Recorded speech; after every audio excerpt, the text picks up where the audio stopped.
সালাম আলাইকুম। একদিকে চলছে অপারেশন ডেভিল হান্ট। বাংলাদেশের বিভিন্ন জায়গায় যারা আওয়ামী লীগ সরকারের সময় অনেকেই সন্ত্রাসী কর্মকাণ্ডে জড়িত ছিল, নানান ধরনের অপরাধ কর্মকাণ্ডে জড়িত ছিল, অথবা 5ই আগস্ট পরবর্তী সময়ে সরকারকে অস্থিতিশীল করার চেষ্টা করছিল, তাদেরকে তালিকা করে করে কিন্তু ধরা হচ্ছে। এর মাঝখানে কিছু ভালো মানুষও পড়ে গেছেন। কারণ হচ্ছে কি, তালিকাগুলো যারা করছেন তারা কোথাও না কোথাও পলিটিক্যালি হালকা পাতলা মুভমেন্ট হচ্ছে এখানে। আচ্ছা, অপরদিকে ছাত্রলীগের জন্য কেয়ামত শুরু হয়ে গেছে। একদিকে পুলিশের জ্বালা, অপরদিকে বিএনপির জ্বালা, ছাত্র শিবিরের জ্বালা, মব জাস্টিসের জ্বালা। এর মাঝখানে যেখানে একটু আত্মগোপন টোপন করে আসেন যারা দেশে পলাতক অবস্থায়, তাদেরকে আবার ডেকে নিয়ে প্রকাশ্যে কুপিয়ে হত্যা করা হচ্ছে। পরিবর্তনটা কোথায় আসলো? একজন ছাত্রলীগ কর্মী, সে অন্যায় করছে, কথার কথা, আইন আছে, ডেভিল হ্যান্ড চলছে, কিন্তু তাকে ডেকে নিয়ে আপনি প্রকাশ্যে কুপিয়ে হত্যা করবেন। এটা তো সরকারের জন্য কোথাও না কোথাও একটা চাপের বিষয়। জনমনের ভিতরে এটাই একটা চিন্তা যে যারা কোপাইলো তারা যদি গ্রেপ্তার না হয়, একটা ইন্ধন আছে, মদত আছে, সরকার অসহায় কোথাও না কোথাও। ঘটনার প্রেক্ষাপট হচ্ছে চট্টগ্রামের রাউজানে মোহাম্মদ হাসান নামক 40 বছরের একজন যুবলীগ কর্মীকে প্রকাশ্যে পিটিয়ে হত্যা করেছে দুর্বৃত্তরা। বুধবার রাত 8:30টার দিকে তাকে বাড়ি থেকে ডেকে নিয়ে বেদম মারধর করে পলোয়ানপাড়া গ্রামে ফেলে রেখে হয়। পরে স্থানীয়রা তাকে উদ্ধার করে বেসরকারি হাসপাতালে নেন। আশঙ্কাজনক হওয়ায় রাত 11:30টার দিকে চট্টগ্রাম মেডিকেল কলেজ হাসপাতালে নিয়ে গেলে তাকে মৃত ঘোষণা করা হয়।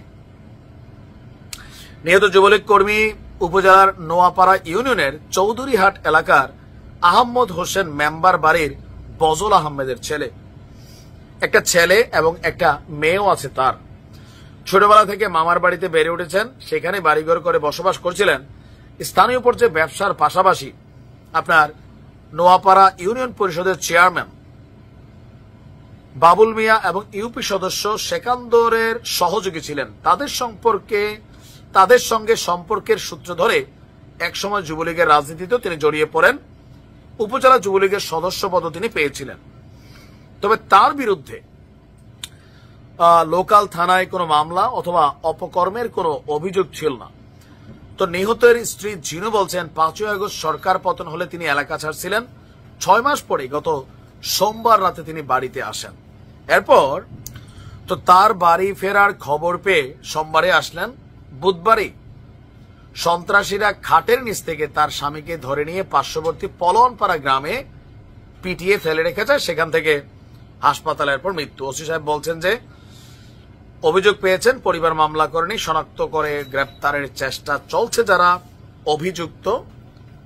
আর আমরা যদি দেখি যে আসলে পরিস্থিতিটা এখন কোন দিকে যাচ্ছে, ছাত্রলীগ না পারতেছে ঘরে ঘুমাইতে, না রাস্তায়, না পরীক্ষার হলে, না দেশ ছাড়তে পারতেছে, মানে একটা অস্থির অবস্থানে আছে। তো আওয়ামী লীগ সরকারের আমলে এমন অনেক আইন বহির্ভূত ঘটনা ঘটেছে, হত্যা হয়েছে, নিপীড়ন হয়েছে, জুলুম হয়েছে, যার কারণে একসময় ছাত্র জনতা রাস্তায় নেমে এসে সরকারের পতন ঘটাইছে। এখন এই নতুন অবস্থায় সেইখানে যদি মানুষকে এইভাবে পিটিয়ে মারা হয়, খালে বিলে জলে জঙ্গলে লাশ পাওয়া যায়, তাহলে এই খেলা শেষ হবে কখন? আইন আছে, আইনকে তোয়াক্কা আমরা থোড়াই করছি, মন চাইলে মব জাস্টিস হয়ে যাচ্ছে। অনেক জায়গায় ঘটনা হচ্ছে কিন্তু অপরাধীরা গ্রেপ্তার হচ্ছে না, কিন্তু বৈষম্য বিরোধী অথবা অন্য দলের কারোর সাথে একটা হাঁচি দিলেও অপরাধীরা গ্রেপ্তার হচ্ছে। এখন অপরাধী কি, মানে আমরা আলাদা ডেফিনেশন করছি যে ধরেন আওয়ামী লীগকে মারলে তারা অপরাধী না, আর আওয়ামী লীগকে ওরে মারছে এটাই অপরাধী। অপরাধের সংজ্ঞা কি বদলাই যাচ্ছে? আর যদি এমনই হয় তাহলে এগুলো শেষ হবে কখন?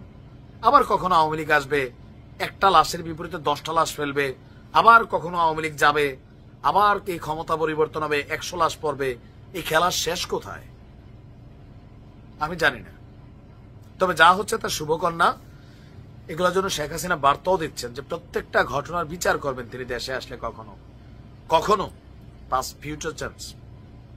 বাট এগুলা কাম্য না। আইনের শাসন প্রতিষ্ঠিত হওয়া উচিত। ভালো থাকবে।